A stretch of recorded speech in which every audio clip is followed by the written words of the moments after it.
Declaro aberta a presente reunião de audiência pública da Comissão de Finanças e Tributação. Objeto requerimento número 118/12, de autoria do deputado Zeca Marinho, cujo objetivo é debater o projeto de lei número 4.293, de 2008, que concede anistia aos ex-servidores da Administração Pública Federal. Convido para tomarem assento à mesa os senhores expositores. Alpiniano do Prado Lopes, Procurador do Trabalho, Coordenador Nacional de Combate às Irregularidades Trabalhistas na Administração Pública, CONAP, representando o Ministério Público do Trabalho. Fernando Luiz Albuquerque Faria, Advogado-Geral da União, substituto.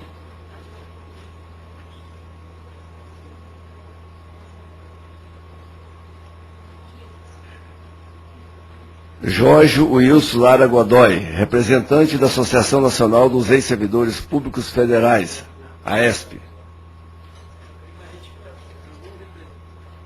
O Jorge Wilson Lara Godoy, representante da Associação Nacional.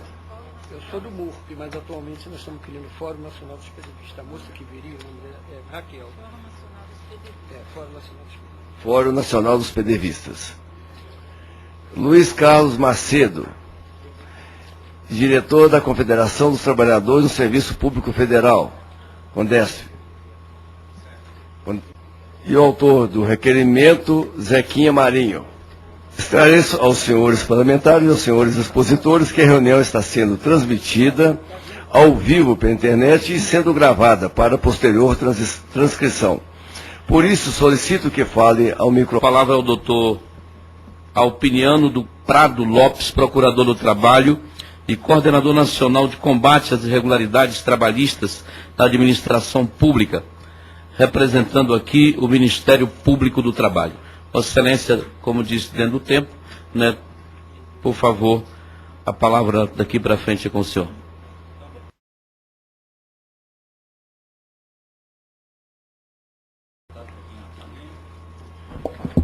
Demais parlamentares aqui presentes, componentes da mesa, senhoras e senhores, uma boa tarde. Certamente o Ministério Público do Trabalho não poderia jamais ser contra um projeto como esse. É evidente que esse projeto, ele visa corrigir algumas injustiças que vêm ocorrendo. E quando a implantação dos programas de demissão voluntária PDV, já vislumbrávamos que seria uma ilusão, que se estava vendendo uma ilusão de alguém que deixaria de ser servidor e seria empresário, que poderia começar uma nova vida, como se o Brasil tivesse numa situação de pleno emprego. A gente sabia que isso não seria possível, que talvez trouxesse mais problemas do que solução. Mas o governo precisava reduzir os seus custos e criou uma forma do sujeito sair como se estivesse saindo, ganhando a vida e levando muito dinheiro. Se permitiu que cada servidor recebesse uma média de um salário por ano, certamente que, como diz aquela música, dinheiro na mão é vendaval. E o dinheiro certamente acaba. O governo prometeu que daria um treinamento, que faria financiamentos, e certamente nada disso ocorreu. Ficou exatamente só com a parte financeira. Dinheiro se coloca na mão de alguém que não tem realmente a condição de ser empresário, que não foi preparado para isso, que não houve uma preparação, que não houve realmente um treinamento para que essa pessoa seja empresário, certamente que daria numa situação como essa. Temos ouvido relatos de pessoas que realmente, relatos tristes de situação de alguém que já estava bem estruturado na vida como servidor público, mas acreditando na promessa, acreditando que seria possível ser um empresário, seria possível ser um empreendedor, essa pessoa aceitou um programa de demissão voluntária, e isso, infelizmente, não aconteceu só na administração pública direta e fundações e autarquias, mas também na empresa pública Economia Mista. Eu creio que o projeto merecia também abranger as empresas públicas da Economia Mista, porque lá também eu ouvi diversos relatos de servidores, de pessoas sofrendo na situação dessa, desempregadas, tendo muita dificuldade de arranjar um novo emprego, porque não houve um preparo prévio para essas questões. Então sabemos que isso traz um custo, mas sabemos também que esse custo pode ser minorado, desde que seja possível a essas pessoas devolver aquilo que recebeu, de forma que pode se descontar na remuneração desses trabalhadores que serão reintegrados ou retornarem ao serviço público.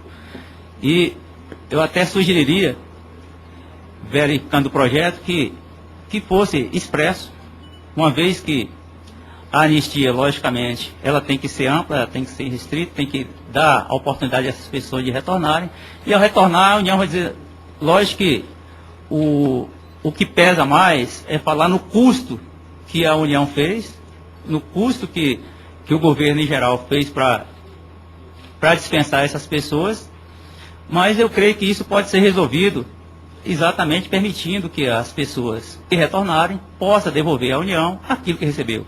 De que forma? Devolver com o salário que vai receber. Se as pessoas vão trabalhar, vão ganhar. Logicamente que não dá para devolver de uma vez. Pode-se estabelecer, por exemplo, 10% do salário. Se alguém devolver 10% do salário em tantas parcelas quantas forem possíveis, até que tenha devolvido tudo, não haverá nenhum custo para a União. Então a questão do argumento financeiro de que a União vai gastar muito mais, ficaria superado se esse valor for devolvido. Além do mais, não vamos estar aqui burlando o concurso público, porque todos que saíram eram concursados. Então o argumento de que poderá estar ferindo a Constituição Federal no concurso público também fica superado. Uma vez que essas pessoas eram concursadas, saíram, mas podem voltar com o mesmo concurso, porque a anistia vai exatamente perdoar eventuais erros ou corrigir a injustiça.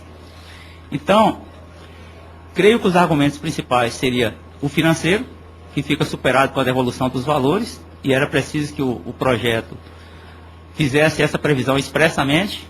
Então, apresentamos como sugestão essa alteração no projeto. O segundo argumento seria a questão do concurso público. A meu ver, fica superado, uma vez que todos eram concursados. Não se está criando aqui nenhum trem de alegria. Não vai entrar no serviço público quem não era concursado, porque todos eram concursados. Todos que estavam lá, estavam porque ou era concursado, ou era antes da Constituição de 88, onde era possível entrar sem concurso, e a própria Constituição ressalvou essas situações.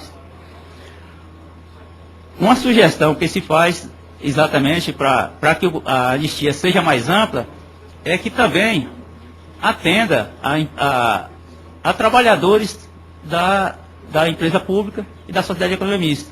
Aí você, por lá, se sofreu talvez até muito mais pressão, houve muito mais assédio para que esse trabalhador assumisse. Porque na administração direta, bem ou mal, o servidor tinha a estabilidade, mas na administração direta não tinha nada. Então, ele era transferido de local, ele sofria uma certa pressão para que ele aderisse. Então, se eu posso sair levando um salário por ano, ou se eu vou sair não levando nada, eu vou aderir ao PDV. Isso aconteceu muito nas empresas públicas, na economia mista. Essa é a realidade. Acompanhamos muito essa situação. Relatos que realmente nos deixam sem saber o que fazer. O que fazer para atender essas pessoas. E realmente parabenizo o projeto, deputado, porque eu sei que vai corrigir uma injustiça muito grande. Eu sei que isso vai ser possível de fazer e que não trará problemas para o governo. É só exatamente como há uma proposta dos próprios PDVistas de que em cada concurso seja reservado um percentual, uma determinada quantidade, que não sejam todos, mas que se faça um cronograma de atendimento dessas pessoas, que possam retornar ao serviço público nos concursos que realizarão, que serão muitos, que eu creio que as vagas que serão oferecidas são bem superiores às vagas que hoje precisaria para atender os PDVistas. Então, eu creio que seria possível, sim, aprovar esse projeto sem trazer grandes custos para a União, sem onerar os cofres públicos e sem que alguém possa dizer que haja aqui um trem da alegria. Até porque, como falei há pouco, todos eram concursados, todos tinham contrato regular. Se não tivesse, não teria a necessidade do PDV, que só houve PDV porque as pessoas tinham contrato regular, não podiam ser demitidos, e voluntariamente, que eu digo voluntariamente entre aspas, porque essa adesão foi exatamente de acordo com as propostas que tinha, da ilusão que se criou de que cada um de vocês, cada um desses trabalhadores, não só vocês estão aqui, mas que também não estão, iriam ser empresários, iriam ser empreendedores, mas onde foi esse treinamento, quando ocorreu? Verifiquei de um relato, por exemplo, que o Banco do Brasil sequer sabia que teria que financiar esses trabalhadores. Se não sabia, então aquilo que se disse não se cumpriu. Se não se cumpriu, é justo que seja aprovado esse projeto e assim pede ao Ministério Público do Trabalho que seja feito. Obrigado.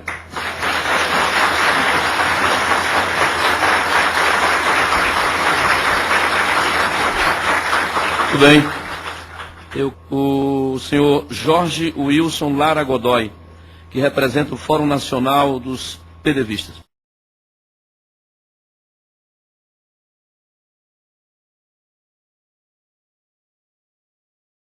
Por favor. O PDV é chamado de Plano de Demissão Voluntária. Na verdade, ele não era voluntário, porque voluntário é quando a gente expressa a livre manifestação da nossa vontade. No momento que nos foi oferecido uma série de vantagens, pseudo-vantagens, ele deixa de ser voluntário, passa a ser uma sedução, uma indução. E o PDV fazia parte, na época, do projeto neoliberal. Era um dos pilares centrais do projeto, armando do FMI, dizendo que a máquina estava inchada e que nós onerávamos a máquina, nós, os servidores públicos federais. Isso não é verdade, isso é uma falácia. Porque nós, estatutários e seletistas, à época, fomos vítimas da mesma matriz ideológica. Então, eu estou vendo o PDVista como um trabalhador que foi enganado. Pegando um gancho do doutor Opiniano Prado, quando ele diz que muitos, na perspectiva de se tornar empresário, aderir ao plano, eu quero ir um pouco para além dessa questão. Muitos estavam endividados, muitos estavam reféns de agiota, muitos se suicidaram, certo? Então, gente, esse plano, esse falacioso plano, esse maldito plano, elaborado não sei por quê, porque eu quero saber até hoje quem saiu ganhando com esse plano. E os trabalhadores, os que tentaram virar empresários, como disse o doutor, não tinham prática, nós fomos criados para ser burocratas, para ser empresários. Esqueceu de dizer para a gente que em cada 1000 microempresas que se abrem no Brasil, 800 quebram em menos de 2 anos. E aí nós fomos buscar a tal da linha de crédito do Banco do Brasil. Fomos alvo de chacotas. Disseram para a gente que não existia linha de crédito para PDVista. Disseram para a gente que haveria requalificação no Sebrae. O Sebrae tinha um curso chamado Ensino Pequeno Grande Negócio. Simplesmente, quando a gente chegava lá, não havia o curso, ou quando havia o curso, não havia vaga. Então, a gente começou a perceber o engodo. Quando a gente procurou a imprensa, não, vocês pediram porque quiseram. Ninguém botou revólver na cabeça de vocês. Não precisava botar revólver, gente.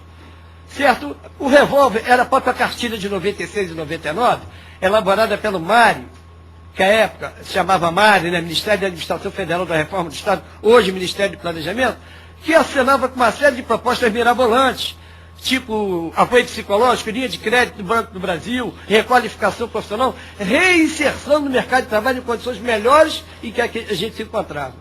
Isso aí, de certa forma, seduziu a gente. E o tempo foi escasso para que a gente pudesse realmente pensar. Como nós estamos arrochados no nosso salário, nós pensamos 2 vezes. Como disse o doutor ali, um ano, um salário por ano trabalhado. Mas a guisa de incentivo, eles deram mais 25% para quem aderisse no período de 10 ou 15 dias.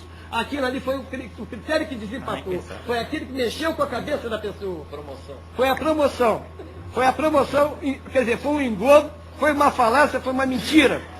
Porque dos PDVistas que a gente conhece, para vocês terem ideia, numa assembleia de 204 pessoas no Rio, nós perguntamos quem, à época do PDV, era nível superior. 4 pessoas. O que mostra claramente que o PDV foi... Quem é...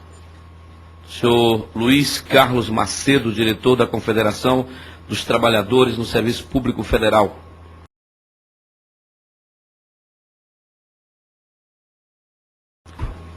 Porque todos nós aqui sabemos de que em 1996 houve um verdadeiro terrorismo, como acabou de frisar o nobre deputado Kleber Verde, onde houve um jogo de interesses naquele momento histórico, um projeto de Estado mínimo, onde o partido político na época que dirigia este país tinha como uma bandeira principal o choque de gestão. O choque de gestão naquele momento significava demissão, significava arroz salarial e enxugamento da folha e da máquina pública. Então era um momento histórico, como foi dito aqui pelos parlamentares, principalmente o deputado federal Leonardo Pisciani, que é um dos autores desse projeto, juntamente com o deputado federal Chico Lopes, do meu estado, do Ceará, que aquele momento histórico era um momento histórico difícil para o país. Mas não cabia aos governantes, naquela época, fazer esse estelionato com os trabalhadores públicos federais.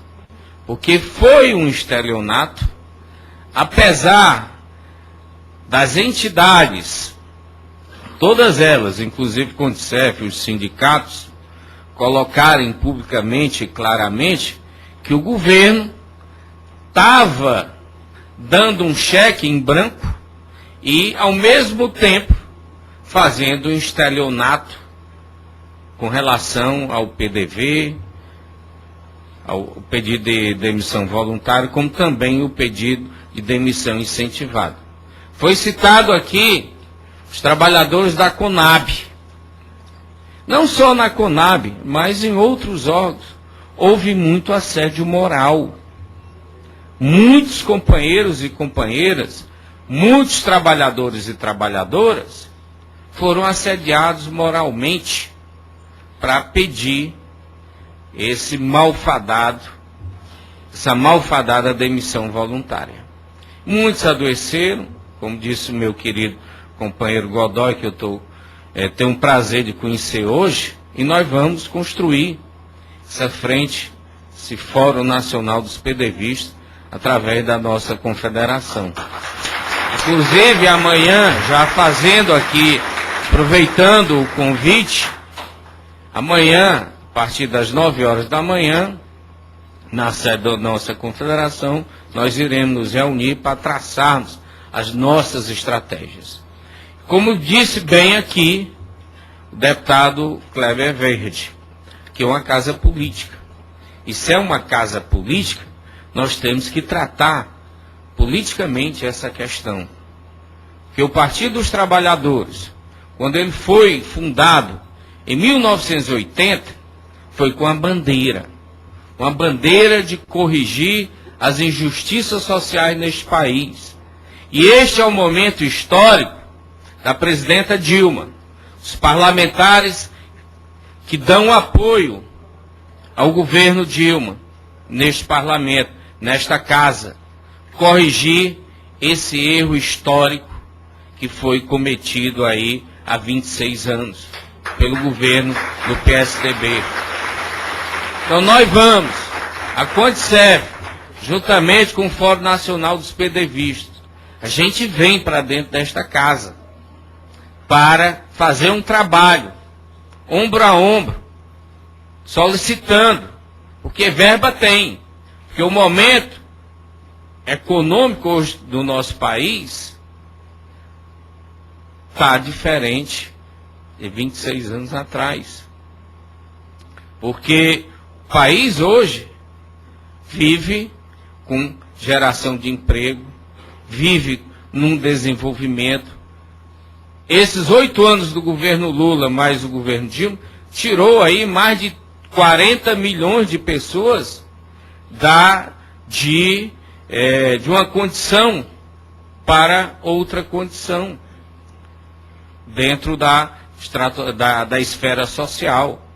Então é preciso o governo corrigir essa perversidade que foi cometida aí pelo choque de gestão do governo neoliberal da época do PSDB. E para concluir, começou lá atrás, porque o projeto neoliberal, ele chegou aqui um pouco mais tarde.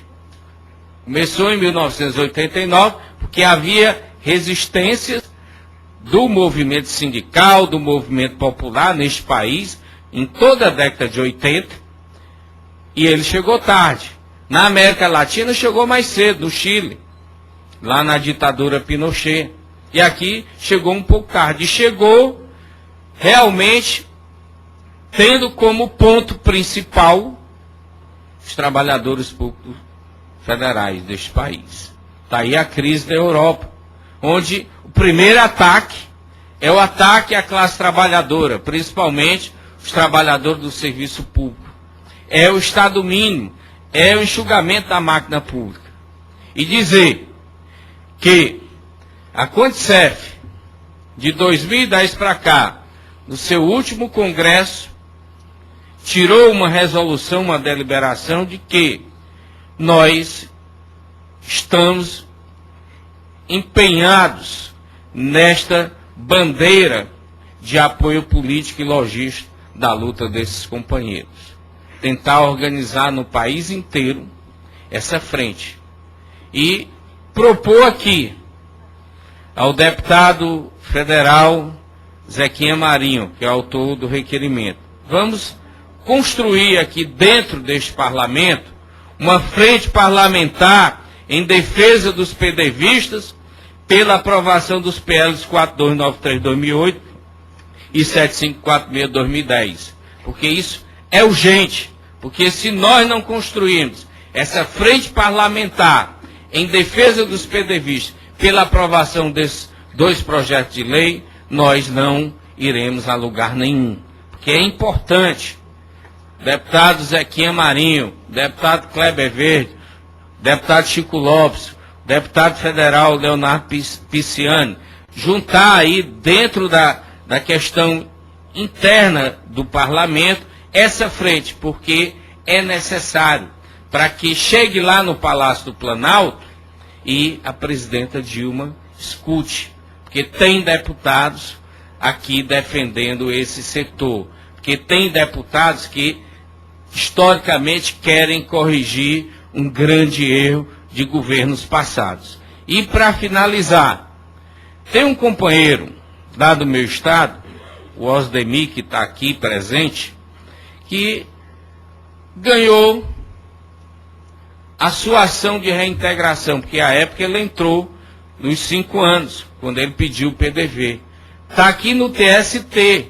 A burocracia do Tribunal Superior do Trabalho faz com que o companheiro ainda não retorne. Então isso é um problema dentro do Poder Judiciário brasileiro. Não tem mais recurso. O governo não tem mais como recorrer. É só o trâmite burocrático. E o companheiro está esperando pela burocracia do Tribunal Superior do Trabalho para retornar ao seu emprego, que o companheiro é dos Correios e Telégrafos lá no meu estado, o estado do Ceará. Então esperamos que esse companheiro retorne o mais rápido possível, que a burocracia do TST seja mais célere para trazer de volta esse companheiro ao seu emprego. Então esse é um apelo que nós fazemos aqui. E para finalizar mesmo, quero concluir com a grande frase de um grande poeta português, Fernando Pessoa. Tudo vale a pena se a alma não é pequena. Até a vitória. Viva a luta dos trabalhadores. Viva os companheiros PDVistas de todo o Brasil. Obrigado.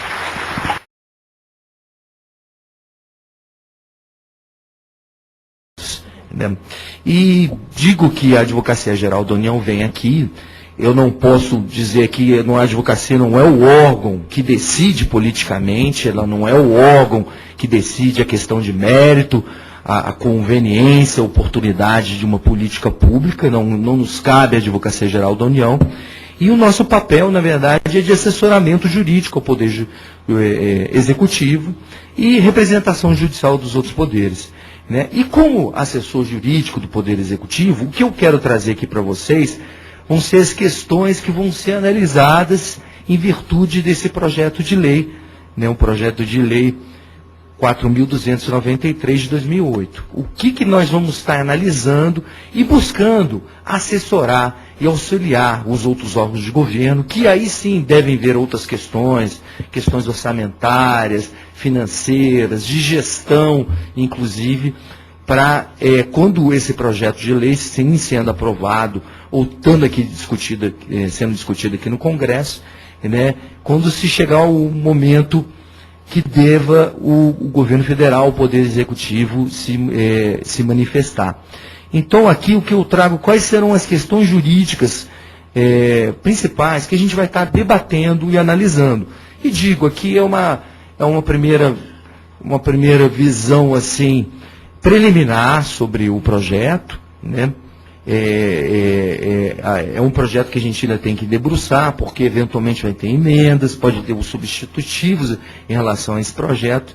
Então é uma primeira análise feita do texto que recebemos, né, do projeto de lei do PL 4.293. Né? Primeiramente, né, o que nós vamos analisar? Primeira coisa, a questão da anistia em si, né? Existe um entendimento jurídico que a anistia ela visa reparar um ilícito que foi cometido. Eu acho que é de conhecimento a todos. Existe a anistia do artigo 8º da própria Constituição, do ato de disposições constitucionais transitórias, que trata da anistia, né, em virtude da ditadura, né, a anistia daqueles que foram mandados embora, né, em virtude daquele momento de exceção que o nosso país passou. E existe também outra anistia que a gente vê, foi a anistia do governo Collor. Né? Inclusive, ela está prevista na 8.788 e ela fala bem claramente, né, que da anistia daqueles que foram exonerados, demitidos com violação de dispositivo constitucional, legal, né, com emprego de violação de dispositivo regulamentar, cláusula de acordo, né, dispensado por motivação política. Então, o que a gente sempre vê, a natureza jurídica da anistia, ela está sempre vinculada a um ato ilícito que foi cometido, né, que mandou embora os servidores, eventuais funcionários, e nesses dois textos que eu falei, buscou-se reparar essa anistia. Agora, aqui na anistia, aqui no caso concreto, o que a gente vai ter que se debruçar para analisar em relação ao caso concreto do projeto de lei? A gente tem que analisar se efetivamente, quando foram mandados, os senhores foram estimulados ao programa de demissão voluntária, se efetivamente aí houve um ato ilícito, se de alguma forma se buscou um engodo, de alguma forma, se buscou de alguma forma enganar, se há alguma ilegalidade, se há algum vício de consentimento em relação aos servidores. Né? O que a priori pode acontecer? Como foi colocado aqui, podem existir várias opiniões e a gente vai ter que debruçar e discutir isso juridicamente. Vão ter, como já foi colocado, algumas opiniões, vão dizer, não, mas todos puderam exercer a sua livre e espontânea vontade, aderir ou não. Outros vão poder dizer que não, eles foram estimulados, alguns até, como foram colocados aqui, eventualmente podem ter sido forçados ou assediados moralmente para fazer para aderir a esse programa de demissão voluntária. E aí que vai nos caber analisar essa questão se efetivamente enquadraria ou não numa possibilidade de uma ilicitude possibilitando a anistia de vocês. Aqui, inclusive, acho que é importante até relatar que recebi, acho que é da Elineide, né? A Elineide, a cartilha e outros documentos, inclusive um ofício do Banco do Brasil, né, dizendo que desconhecia qualquer convênio ou qualquer de financiamento. Eu acho que são documentos importantes, são documentos que devem ser juntados e analisados conjuntamente, né, para a gente ver efetivamente essa questão relativa à ilicitude ou não. Agora, o que eu estou relatando aqui para vocês, eu tenho que ser bastante transparente para todos vocês, porque, como disse, a Advocacia Geral da União é um órgão técnico. Nós já não somos um órgão político, nós somos um órgão técnico, né? O que vai dificultar um pouquinho a nossa análise, e eu estou sendo bastante transparente com vocês, é porque existe alguns precedentes judiciais, isso no Tribunal Regional Federal, entendendo, mas não em caso de anistia, em caso de servidores que buscaram sua readmissão, né, e que se entendeu em alguns desses precedentes que o fato de ter havido esse estímulo através da alegação da abertura de linha de crédito, de capacitação, de treinamento, dos servidores que pediram, que isso não ensejaria efetivamente a readmissão, que precisaria demonstrar melhor uma ilegalidade ou que a pessoa que aderiu ao plano teria um vício de vontade ocasionado por um fator externo. Então, mas nós vamos analisar, a gente vai ter essa pequena dificuldade, mas vamos analisar esse precedente, que a gente tem que ver caso a caso, que pode ser que um caso do precedente não possa ser tomado como uma posição padrão, mas estou deixando bem claro, e eu não posso deixar de ser transparente com todos vocês em relação a esse ponto, né? Claro que também me preocupa muito, e as informações que foram trazidas, né, eu já tinha ouvido falar muito do assédio moral em relação àqueles que foram que aderiram ao programa de demissão voluntária em empresas públicas e sociedades de economia mista, né, mas ouvi também relatos aqui que eventualmente aconteceu também um assédio muito grande em relação aos servidores da administração direta, autárquica e fundacional, que é isso também que eu acho que é importante também se verificar. E a Advocacia Geral da União, estamos à disposição para receber qualquer informação, ou recebê-los, qualquer informação que vocês queiram nos trazer, para eventualmente nós também levarmos para os órgãos do Poder Executivo para terem conhecimento, né? Outra coisa que nós vamos ter que analisar é também a questão que preocupa um pouco, é que é o seguinte: as outras anistias, uma decorreu de dispositivo constitucional, ordem constitucional, né, que foi a do artigo 8º da DCT, e outra decorreu até de uma iniciativa do próprio Poder Executivo, né, que redundou na Lei 8.878, né, foi uma medida provisória que acabou sendo convertida. Então temos que analisar essa questão também se haveria uma necessidade que o projeto fosse de competência de iniciativa do próprio Poder Executivo, da Presidenta da República. Isso a gente vai ter que analisar, uma questão que vai ser analisada, mas é importante alertar a todos vocês que existe uma previsão, né, numa própria Constituição, no artigo 48, inciso 8º, que fala do Congresso Nacional na competência em concessão de anistia, né? Algumas pessoas questionam, não, mas essa anistia é anistia, qualquer anistia penal, anistia servidores, anistia tributária, né? Ou se seria limitado a uma anistia apenas penal, né? Nós tentamos até ver se achava algum precedente, alguma análise, nesse momento, na busca rápida, infelizmente não achamos, né? Outra questão que nos preocupa, e já foi até tratado aqui, e nos preocupa também, em virtude desses precedentes judiciais, é a questão da devolução dos valores. Mas pelo que até já foi conversado aqui, e pelo que eu vi constar do projeto, inclusive do substitutivo do projeto, né, no projeto inicialmente não havia essa previsão, mas o substitutivo tem, é a questão da devolução de valores recebidos em virtude do programa de demissão voluntária. Né? Isso nos preocupa porque o que acontece, temos precedentes também, tem um precedente que foi entendido pelo Tribunal Regional Federal, que a pessoa ela teria tido vício na hora que ela aderiu ao programa de demissão voluntária, até porque era uma pessoa que tinha uma incapacidade, né, e em virtude dessa incapacidade, e que não deveriam ter deixado essa pessoa aderir ao programa, se entendia que ela poderia sim ser readmitida, só que se estipulava que deveria haver a própria devolução desses valores, né, inclusive descontando dos valores que ele receberia pela sua readmissão.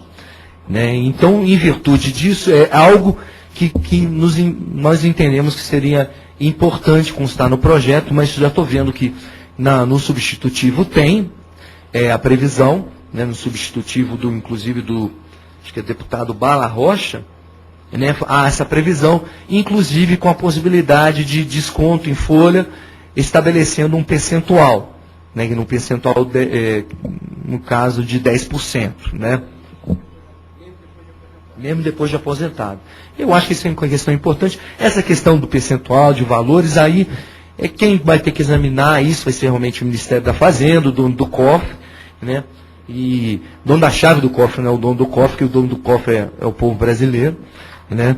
Mas vai ter que ser analisado, mas eu já vi que nesse ponto foi tratada essa questão, né? Outra questão também que se fala, e realmente é importante aqui nós tratarmos, e é importante, claro, legislativo, é importante a participação do Poder Legislativo ao tratar do assunto, e auxiliar, até porque é o próprio Poder Legislativo que aprova o orçamento, né, claro, com a proposta encaminhada pelos outros poderes, né, e uma questão que é importante analisar é a questão realmente orçamentária e financeira. Pode realmente, nesse momento, falar, e graças a Deus, o nosso país tem tido um momento econômico importante, né, e digo graças a Deus importante porque é importante para todo o nosso povo brasileiro, né, mas ao mesmo tempo a gente ainda sente muito do Poder Executivo um momento de muita austeridade, né? Então, mesmo que se crie, por exemplo, venha projetos de lei criando cargos em diversas carreiras, é interessante, mesmo com a criação, o planejamento não tem autorizado o preenchimento desses cargos. Né? Por exemplo, assim, na própria Advocacia Geral da União, nós tivemos um projeto recentemente aprovado aqui pelo Poder Legislativo de criação de 500 cargos. Só que, infelizmente, até por uma questão de dificuldade financeira, nós estamos tendo dificuldade de liberar qualquer desses cargos. A gente estamos ultimamente fazendo um concurso, mas o concurso só vai preencher aqueles cargos que estão vagos, mas que não são esses 500. Então, isso é uma dificuldade, mas que tem que ser negociado e conversado com o planejamento e com um Ministério da Fazenda. Eu entendo que ajudaria muito com a conversa que vocês devem ter com o governo e o levantamento de beneficiários. Inclusive a senhora Elineide, ela colocou uma questão que acho que é importante, porque pode-se a priori ter uma ideia de que é um número muito significativo de servidores. Mas alguns já se aposentaram, outros já não têm interesse, outros. Então tem que ver qual vai ser esse rol. Talvez se conseguisse ter uma ideia de uma lista de beneficiários, entendo eu que isso ajuda a uma negociação, até para um levantamento mais preciso do Ministério do Planejamento e da Fazenda, do impacto que pode eventualmente ter, né, em relação à anistia. Outra questão que é importante também nós vermos, tem um dispositivo bastante interessante do projeto de lei, que fala da exclusão de cargos, de vagas abertas em concurso público. Né? eventualmente, ainda numa análise, dizendo primeiro preliminar, os concursos que já estão em andamento, que já vão estar em andamento, é difícil você excluir as vagas, porque o que acontece, o Supremo Tribunal Federal já tem um entendimento que, dando um direito subjetivo aos candidatos ao preenchimento daquelas vagas que foram abertas em concurso público.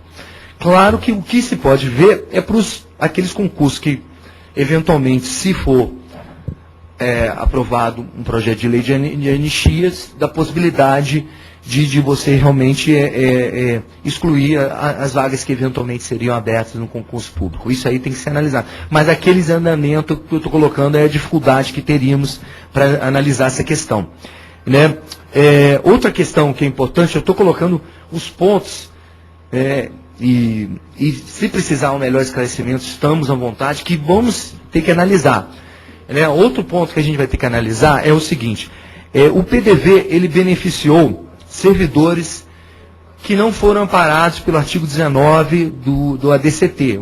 Os servidores do artigo 19 são aqueles que entraram não por concurso público, né, eventualmente até contratados, mas que, à época da Constituição, já tinham mais de 5 anos ocupando. E aí eles receberam pela Constituição a possibilidade de estabilidade. Né? Agora, o que acontece? A gente vai ter que analisar se é possível aqueles que não receberam essa estabilidade, que não entraram pela via do concurso público, se eles podem efetivamente ser anistiados, porque efetivamente eles não teriam a anistia. Não teriam a estabilidade, perdão. Então isso é uma questão interessante, que vai ter que ser analisado também. Né? Isso que eu estou colocando os pontos jurídicos. Né? Outra questão, que também é importante, claro, de interesse de todos vocês, vai ser o seguinte, aqueles que, se eventualmente, estou falando em tese, né, projeto de lei, algo que vai ter que ser analisado até na análise do projeto de lei, que é até os efeitos do projeto de lei, é que se for aprovado um projeto de lei, na anistiando, os PDVistas, qual regime previdenciário que vai entrar os anistiados. Os anistiados serão beneficiados com o regime de previdência complementar, atualmente previsto, foi previsto na reforma previdenciária parece que é o parágrafo 13 do artigo 40, ou eles vão ser beneficiados pelo regime de previdência anterior. Isso é uma questão interessante que vai ter que ser analisado, né?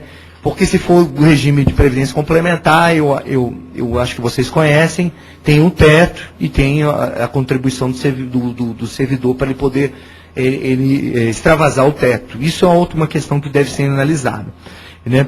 Outra questão que também nos preocupa, que é importante de ser analisada no projeto de lei, é a questão daqueles que já se aposentaram.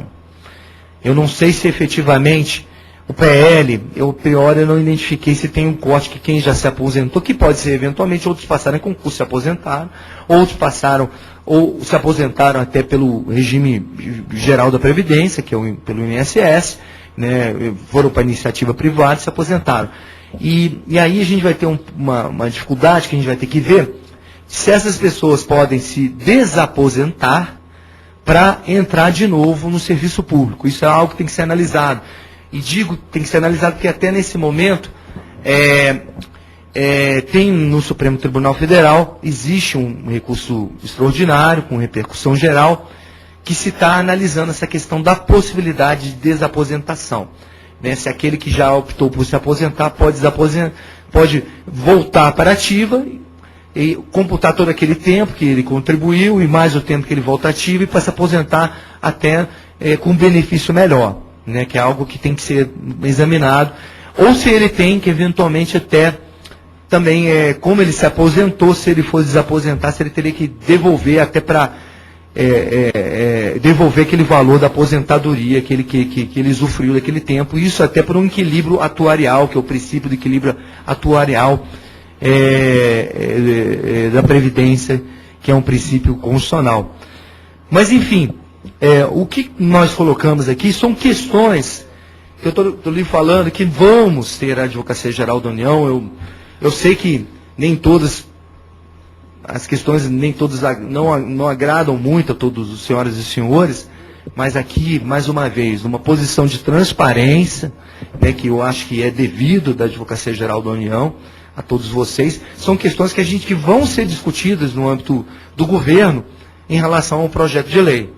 Né? E é importante, eu até adianto essas questões, que eu entendo que as senhoras e senhores interessados no projeto de lei podem auxiliar e podem trazer informações para o debate junto com o governo e o debate também travado aqui no próprio Poder Legislativo. Né? Mas aqui, mais uma vez, digo que o nosso papel, a advocacia, a gente está à disposição, né, de receber qualquer informação e de que entendo que qualquer informação sim ajuda numa análise e até nessa nosso relacionamento, do Poder Executivo com o Poder Legislativo na análise desse projeto de lei. Agradeço a todos pela atenção.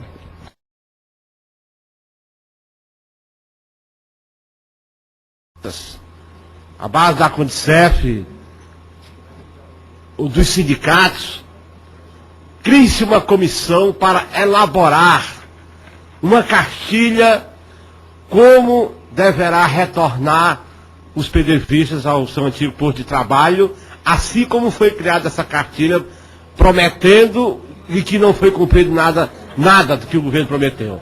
Então, antes de aprovar o projeto de lei, os dois projetos de lei que estão tramitando, que nós cremos que será aprovado o quanto antes, porque não nos reunirmos logo para tratarmos desses questionamentos e elaborarmos uma cartilha para tratar cada caso como ele fez o questionamento. Correto. Mas deixa só, nós já terminamos a sessão, só trocando aqui uma ideia, tudo vai ser baseado na lei, não é? Então, tem que esperar sair a questão da norma legal, para depois, então, disciplinar o procedimento prático disso. Concorda, doutor? Por aí. Mas que essa reunião deverá acontecer. Com certeza. Aprovou a lei, aí facilita, senta.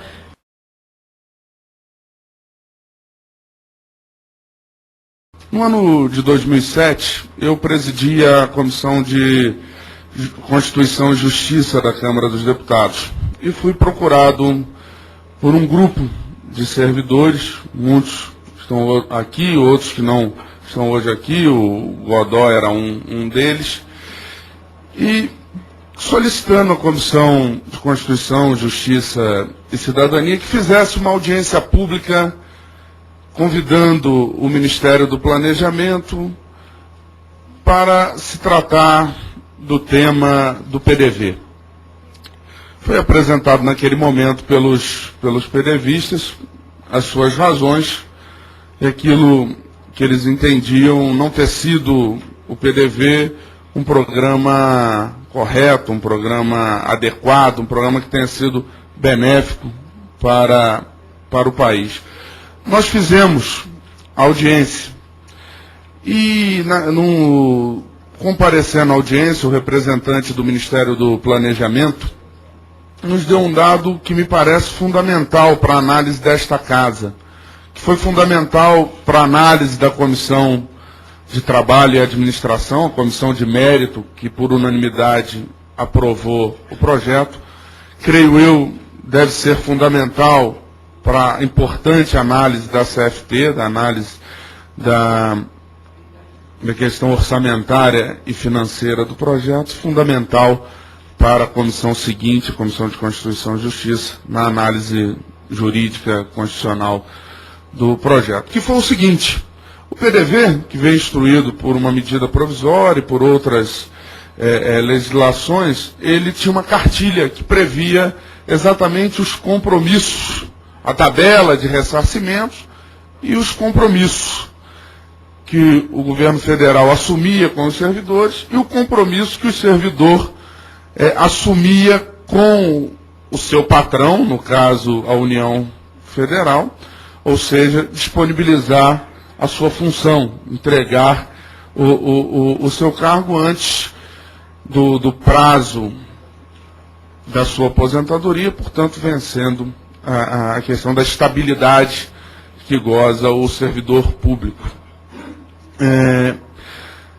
E essa cartilha, ela previa uma série de, além da tabela de indenizações, uma série de outras medidas a serem adotadas pelo governo federal. Uma concessão de linha de créditos incentivadas, a requalificação profissional desses servidores, a recolocação desses servidores no mercado de trabalho. Uma coisa que era elementar, se fazer o exame demissional desses servidores.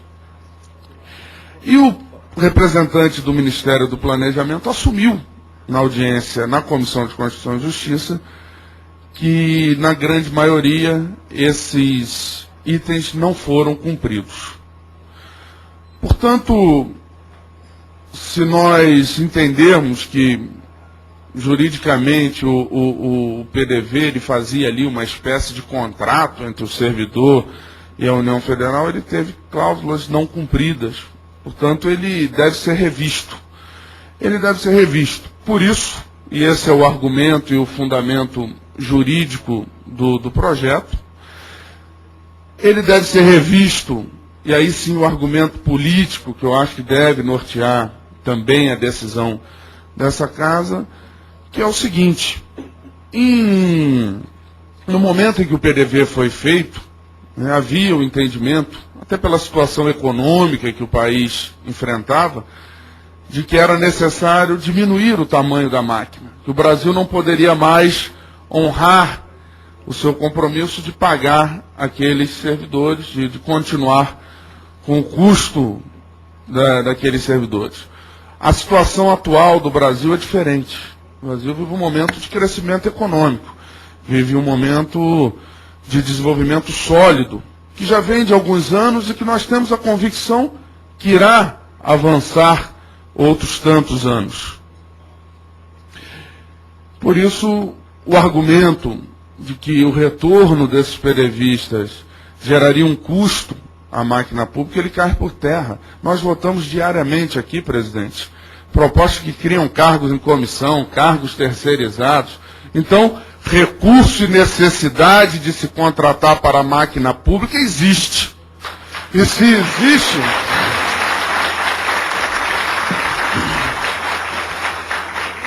e se essa necessidade existe, nada mais justo do que nós corrigirmos a injustiça que foi feita, o programa que foi feito de forma errada e que a União Federal não cumpriu a sua parte. Se a necessidade existe, nada melhor do que aqui eu quero concordar com o nosso representante do Ministério Público do Trabalho, aproveitar pessoas que têm experiência na máquina pública e que não entraram pela janela, que já tinham o cargo efetivo, que não há que se falar realmente em trem da alegria, coisa nenhuma. Todos aqui eram servidores. Então, dito isso, eu queria concluir, dizer que quando a vontade política, a decisão política, a questão financeira, a questão jurídica, a questão decisória, ela pode ser resolvida. Ela há fundamentos, há formas e essa casa tem capacidade e engenhosidade suficiente para encontrar estas soluções. Nos cabe aqui tomar uma decisão política. Nos cabe aqui tomar uma decisão que implica em fazer ou não fazer justiça com esses servidores. Nos cabe aqui encontrar um caminho que seja bom para o país. Eu apresentei esse projeto porque tenho a convicção de que ele é justo com os servidores que o pleiteiam e ele é bom para o país. Ele vai de encontro à necessidade que o Brasil tem por força do momento que vivemos. O momento que vivemos nos permite fazer justiça com esses servidores, homens e mulheres, que num determinado momento em que o Brasil ia mal, foram sacrificados. Nada mais justo, no momento que o Brasil vai bem, sejam remidos, sejam restabelecidos e tenham possam seguir com a sua vida e seguir com a sua vida contribuindo para o crescimento do nosso país. Eu encerro apenas deixando aqui um apelo. Eu não sou membro da Comissão de Finanças e Tributação, essa que é uma das mais capazes e mais importantes comissões do Congresso Nacional. Deixando um apelo para que a Comissão de Finanças e Tributação possa, deputado Kleber Verde, num período curto de tempo, num período mais breve que for possível, dar esta resposta. Ajudar a encontrar o trabalho, ajudar a cumprir a tarefa da CFT, adequando o projeto orçamentariamente, adequando o projeto financeiramente, fazendo aquilo que essa comissão tão bem faz, não só neste projeto, mas em diversos outros projetos. Para que ele possa avançar na sua tramitação, possa chegar à Comissão de Justiça, enfrentar lá o debate constitucional, o debate jurídico, o debate da juridicidade, da técnica legislativa e também vencer essa etapa. E, por fim, chegar ao Senado Federal e à sanção da nossa Presidenta da República. É o apelo que eu deixo aqui aos companheiros e companheiras, membros da Comissão de Finanças e Tributação da nossa casa. Agradeço a Vossa Excelência a gentileza, agradeço ao presidente Antônio Andrade, aos membros da comissão e parabenizo Vossa Excelência por essa iniciativa. Eu tenho certeza que nós vamos sair daqui, depois da fala de todos os convidados, depois da participação dos nossos deputados, com esse projeto esclarecido, livre dessa mística de que se trata de um trem da alegria, livre da falácia de que o país não suporta, que vai quebrar o país se esses servidores voltarem à ativa, livre de todas essas amarras e com a consciência de que é possível que nós possamos tomar essa decisão. No mais, eu peço a anuência, a licença de Vossa Excelência para me ausentar como membro da Comissão Parlamentar Mista de Inquérito Vegas e Monte Carlo. A comissão está em sessão e eu já fui chamado para cumprir lá a minha tarefa como membro, então peço a gentileza a Vossa Excelência de me dispensar para cumprir essa tarefa. Muito obrigado e parabéns, deputado Zequinha Marinho. Muito obrigado, deputado Leonardo Pisciani. Fique à vontade, com a permissão para participar.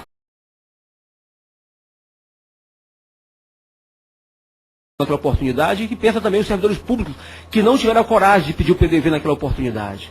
Porque foi uma série de colocações feitas pelo governo e, como disse o Pisciani, não cumpridas e que certamente culminou, presidente, com algumas fatalidades, dentre as quais muitos servidores, como bem disse o Jorge, já faleceram. Vítimas, inclusive, do alcoolismo, vítimas, inclusive, das doenças piores que existe no ser humano, que é na verdade, me fugiu o termo, mas a depressão, que é uma das piores doenças que pode acometer o ser humano. Muitos servidores, por conta da depressão, acabou vindo a falecer. Eu acho que nós temos uma grande oportunidade, presidente. Essa casa é uma casa política. A decisão que levou o PDV foi uma decisão política da época do governo, da FHC. Então, cabe a nós, cabe a essa casa, cabe a essa comissão, nesse momento, deliberar sobre esse projeto tão importante, né, de autoria do Pisciani, do Chico Lopes, e que certamente está aí sob as suas mãos a relatoria, e que eu tenho certeza que esse momento, certamente muito esclarecedor, e que vai culminar aí com a decisão da sua relatoria, trará para essa comissão, que quero aqui já ratificar o meu compromisso com o meu projeto, com o projeto do Pisciani, de poder garantir a sua aprovação aqui nesta casa, nessa comissão. Eu sou membro da comissão, eu estava licenciado da Câmara, porque eu estava cuidando dos meus afazeres políticos, dos 4 meses de mandato.